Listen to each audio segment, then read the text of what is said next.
नमस्कार, न्यूज 69 में आपका स्वागत है। मैं हूं आपके साथ अंकिता। चलिए बढ़ते हैं खबर की। भोपाल से सनसनीखेज मामला सामने आया। बागसेवनिया थाना क्षेत्र में धर्म परिवर्तन के दबाव और दुष्कर्म का आरोप दर्ज किया गया। पुलिस के मुताबिक ब्यूटिशियन युवती ने शिकायत दर्ज कराई कि 3 आरोपियों ने अलग अलग समय उसके साथ दुष्कर्म किया। आरोप है कि चाय में नशीला पदार्थ मिलाकर बेहोश किया और फिर वारदात को अंजाम दिया। पीड़िता पर धर्म परिवर्तन का दबाव भी बनाया। शिकायत के आधार पर 3 पुरुष आरोपियों के खिलाफ दुष्कर्म और एक महिला के खिलाफ धर्म परिवर्तन से जुड़े प्रावधान में एफआईआर दर्ज की। घटना की शुरुआत 31 दिसंबर को शाहपुरा स्थित होटल में हुई, जहां दोस्त की बर्थडे पार्टी के दौरान पीड़िता की मुलाकात आरोपियों से हुई। पीड़िता का आरोप है कि उसे छोटे कपड़े पहनकर पब और लाउंज में ले जाया जाता था और अनजान लोगों से मिलजुल बढ़ाने का दबाव। मामला दर्ज होने के बाद तीनों आरोपी फरार हैं और तलाश में पुलिस जुटी है। मामले की जांच जारी है। इस संबंध में Gautam Solanki additional DCP zone 2 ने कहा कि शिकायत के आधार पर प्रकरण दर्ज हुआ है और सभी पहलुओं पर जांच जारी है। जी, मुझे धर्म परिवर्तन के लिए फोर्स किया गया। मेरे साथ में नशीले पदार्थ देकर गलत किया गया और जब मैंने इस चीज़ की आवाज़ उठाने की कोशिश की तो मुझे ये बोलकर दबा दिया गया कि हम लोगों की बहुत पहचान है, तुम्हारी फ़ोटो वायरल कर दी जाएगी। पहले एक अच्छी बहन बनकर हमें उसने अच्छे से रखा, ये कपड़े पहनो, वो कपड़े पहनो, यहाँ चलो, वहाँ चलो, और वो सब रिकॉर्ड करके रखा और उसी चीज़ को लेकर हमें ब्लैकमेल किया गया। किसने रखा? आमरीन ने, आमरीन, चंदन और भी लोग हैं इस पूरे मामले। तो कहाँ ले गए आपको? जी, ये तो भोपाल में नारायण नगर और आसिमा मॉल के पास में सागर रॉयल विलास में, वहाँ तो वो रहती थी, वहाँ हम काम करते थे। उसके बाद अब्बास नगर जो उनका घर है, वहाँ भी उनके कुछ लोग हैं जो उनके भाई लोग हैं, वो भी कुछ गलत व्यवहार करते थे। मौका छोड़ते नहीं थे वो लोग भी। और उनके कुछ और रिलेटिव हैं जो मुस्लिम हैं, वो लोग भी पार्टी के नाम पर बुलाते थे और ये हमें फोर्स कर ले जाती थी कि प्लीज़ मेरी तबीयत ठीक नहीं रहती है, इसलिए मेरे साथ में चलो, मैं कुछ आपको होने नहीं दूंगी, आपको कुछ नहीं होगा, ऐसे करके नशीले पदार्थ देती थी। उसके बाद हमारे साथ क्या होता था, क्या नहीं होता था, वो सब रिकॉर्ड करके इन्होंने अपने पास में रखा था। गैंगरेप भी हुआ था क्या? जी। और बाहर भी लेके गए थे क्या? Out of state? कहीं आउट ऑफ स्टेट भी ले गए थे। ये कहाँ? अहमदाबाद। क्या बोल के लेके गए थे अहमदाबाद?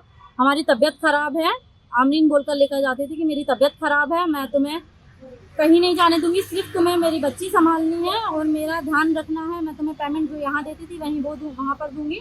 और वहाँ पर तो ये कई ऑफिसों में लेकर गई हैं जहाँ इन्होंने गलती से चाय गिरा दी है, कहीं कुछ गिरा दिया है। वहाँ ऐसे कपड़े दिए गए हमें पहनने के लिए कि ऐसे छोटे छोटे कपड़े कि अभी तुम पहन लो, तुम्हारे कपड़े अभी आधे घंटे में सूख कर आ जाएंगे जब तक तुम बैठो। तो बस वही फोटोग्राफी, ये फ़ोटो ले लूँ, वो फ़ोटो ले लूँ, फिर वही फ़ोटो को लेकर हमें ब्लैकमेल किया जाता था बार बार।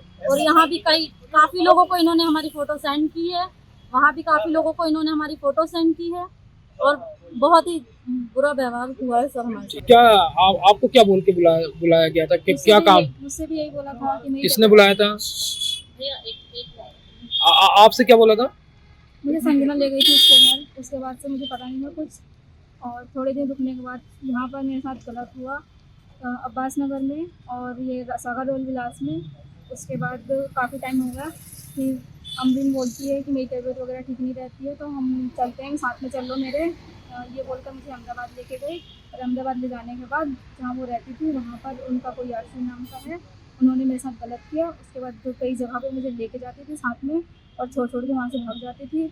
सेम मुझे भी वैसे ही कपड़े पहनाती थी कि ये कपड़े पहन लो, ये पहन लो। अनकम्फर्टेबल फील करती थी तो कहती थी कि फ़ोटो है, मैं खींच के दिखाती हूँ, ये बोलकर खींची उनकी फ़ोटो। अब मुझे वो ब्लैकमेल कर रही है। कितने लोग थे इसमें पूरे? इसमें 1-2 लड़कियाँ और हैं जो मतलब सेम उनके साथ भी यही हुआ है, वो आने से भी डर रही है। नहीं। और आरोपी कितने हैं इसमें? आरोपी अमरीन है, आफरीन है और चंदन यादव, यासिर और जमाल है। अभी पुलिस ने कितने लोग गिरफ्तार किया? 3, अमरीन, आफरीन और चंदन यादव। क्या मांग कर रहे हैं? क्या कार्रवाई तो हो चुकी है, वो लोग हमें ब्लैकमेल कर रहे हैं। ठीक। जैसा कि आज हम लोग को सूचना मिली कि कुछ जिहादी महिलाओं द्वारा यहाँ पर भोपाल में आए दिनों लव जिहाद जैसी घटनाएं घट रही हैं। लव जिहाद, धर्मांतरण जैसी घटनाएं आए दिनों घट रही हैं भोपाल में। और यहाँ पर होशंगाबाद रोड के किनारे आसिया मॉल साइड, जैसा कि अभी एक घटना हुई, अभी एक मामले में एफआईआर दर्ज कराई हमने अपने बजरंग दल के कार्यकर्ताओं के साथ जाकर। बागसवनिया थाने का मामला जो कि बागसवनिया में अपने पूरे भोपाल में आए दिनों लव जिहाद की घटनाएं घट रही है, जिसपे कोई कठोर कार्रवाई नहीं हो पा रही है, जिससे जिहादियों का मनोबल इतना बढ़ रहा है कि वो कार्रवाई और लव जिहाद जैसे मामले बढ़ते जा रहे हैं। जैसा कि आज एक मामला है जिसमें कुछ जिहादी मानसिकता की महिलाओं द्वारा कुछ महिलाओं को काम पे रखकर उनके साथ कुछ जिहादी व्यक्तियों द्वारा संबंध बनवाकर उन्हें ड्रग्स का आदी बनाकर उनके साथ गलत काम करवाया गया, उन्हें कुछ देह व्यापार के काम में धकेला गया। ऐसा काम आए दिनों चल रहा है, जिसपे हम लोग हमारे शासन प्रशासन से ये मांग करते हैं कि इनके घरों पर बुलडोजर चलना चाहिए। जो ऐसे काम में शामिल है, जितने भी लोगों का नाम एफआईआर में आता है, लव जिहाद, धर्मांतरण जैसे काम जो करवा रहे हैं, उन सभी के घरों पर बुलडोजर चलना चाहिए। ऐसा हम शासन प्रशासन से ऐसी मांग करते हैं। जय श्री राम, देश का बल, बजरंग दल। देखिए, बाग सेवनिया का मामला है। एक महिला फरियादिया की रिपोर्ट पर दुष्कर्म और अन्य धाराओं में अपराध पंजीबद्ध किया गया है। मामले में अब तक 3 आरोपियों को राउंड अप किया जा चुका है। इसमें जो शेष अन्य 3 आरोपी है, उसके लिए हमारी टीमें लगी है और शीघ्र उनको भी गिरफ्तार करेंगे। सर, बताया जा रहा है कि जिस रात से दोनों लड़कियां थी, दोनों जो उस लड़की को जो लेकर जाती थी और धर्म परिवर्तन करने के लिए पब में, पार्टीज में, ऐसी जगहों पर लेकर जा रही है, अब तक इसमें कितनी पुष्टि निकल कर आई है? देखिए, इसमें अभी इसमें पूछताछ जारी है। जो आरोपी राउंड अप किए उनसे भी पूछताछ चल रही है।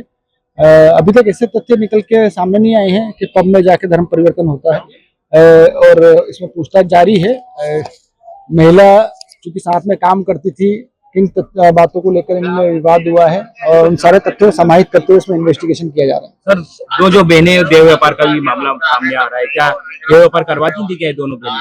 अभी तक जो तथ्य निकल के सामने आया है कि दोनों ब्यूटिशियन का काम करती थी, और जो अन्य इसमें आरोपी हैं उनसे पूछताछ जारी है। पूछताछ के बाद ही इसमें अन्य और तथ्य निकल के आए। सर, बताया जा रहा है कि लड़कियों को बाहर भी भेजा था, महाराष्ट्र है, गुजरात है, ऐसी जगहों पर भी बच्चे उनको सप्लाई किया जाता था। इसमें सप्लाई की बात तो सामने नहीं आई है, लेकिन ये जरूर है कि इसमें ये बाहर काम करती थी और वहीं पर इनका कुछ आपसी विवाद भी हुआ है, और उसी को लेकर फिर इसमें जो महिला पीड़िता है, इनके बीच कुछ विवाद के उपरांत इसमें कार्रवाई की गई। कितनी गिरफ्तारी हुई?